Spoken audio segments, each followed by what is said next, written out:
Ladies and gentlemen, Bulgarak and a very good afternoon to you all. It's my pleasure to be here today to officiate at this year's Vodafone Fiji Hibiscus Festival. And this event is known as the Mother of All Festivals, the pride of the capital city and the premier festival of the South Pacific. And it has evolved from humble beginnings in 1956 to what it is today.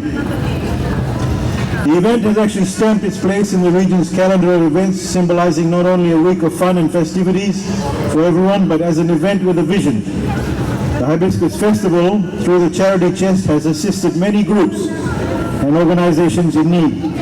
And since 2006, the charity has distributed over $1 million. Furthermore, each year, the themes of the festival brings to the forefront issues that are crucial in the development of our nation.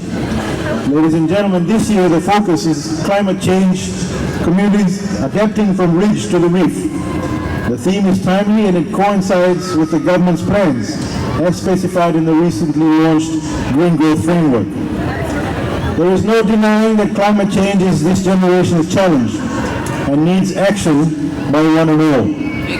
We in Fiji and the Pacific are only too acutely aware of the shocking impacts of climate change in the form of devastating floods, historic droughts and erosion of our coastlines, forcing communities to relocate, an intrusion of salt water in our sugarcane and taro plantations, the inundation of parts of our cities and towns during storms, and rising incidences of diseases such as dengue and other vector and waterborne diseases.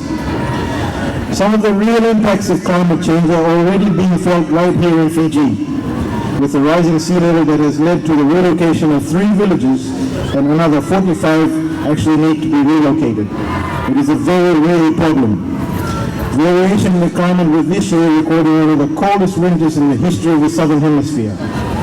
We are in August and it is still cold, and we are expecting this to continue for a few more weeks. The threats of climate change, ladies and gentlemen, extend to pose serious risks to our basic rights, our right to food and water, health and housing, and our rights to survival. Ladies and gentlemen, agriculture and tourism are critical sources of income and foreign exchange in Fiji, but these are also sectors that are most vulnerable to cyclones and flooding, which then have a severe dampening effect on the entire economy. In addition, loss and damage to infrastructure can pose serious financial constraints for our government. Rebuilding damaged infrastructure requires both time and a whole lot of money. It takes several years for reconstruction, and in most cases it is fair to say that the rehabilitation work causes us either to take an additional debt or to postpone other important projects.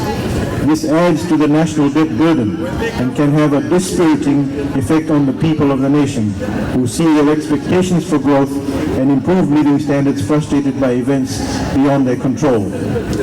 Ladies and gentlemen, climate change is a global problem, and it actually requires a global solution.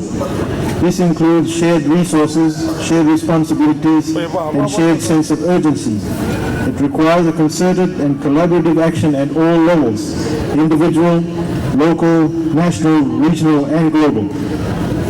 The Fijian government is taking the necessary actions to minimize and prevent the impact of climate change. Please do not be complacent, because you do not belong to the village or the island that is being threatened by rising sea levels or severe climatic conditions, or simply because it's the government's responsibility. All Fijians have the responsibility to this country. We are all part of one nation which needs to prepare for the inevitable impacts of climate change that is already being felt. Ladies and gentlemen, indeed it is well known with our knowledge and ability and capacity to deal with the issue of climate change by showing the right attitude, commitment and will. We owe it to our future generations to be responsible.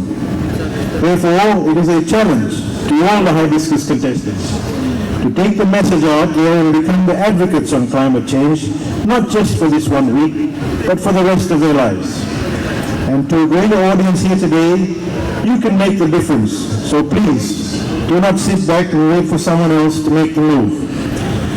I'd like to thank the organizers this year for a well-chosen team which provides meaning to such festivities.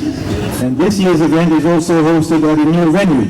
And I understand it's not an easy task to prepare for an event this gigantic.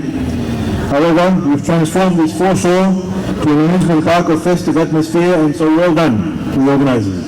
And with these words, ladies and gentlemen, I declare the 25th day of Vodafone Hibiscus Carnival open. Thank you very much.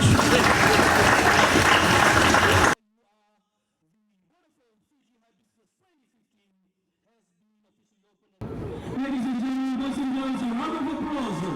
The captain of the climate change vehicle as part of the official another long week of a festivity.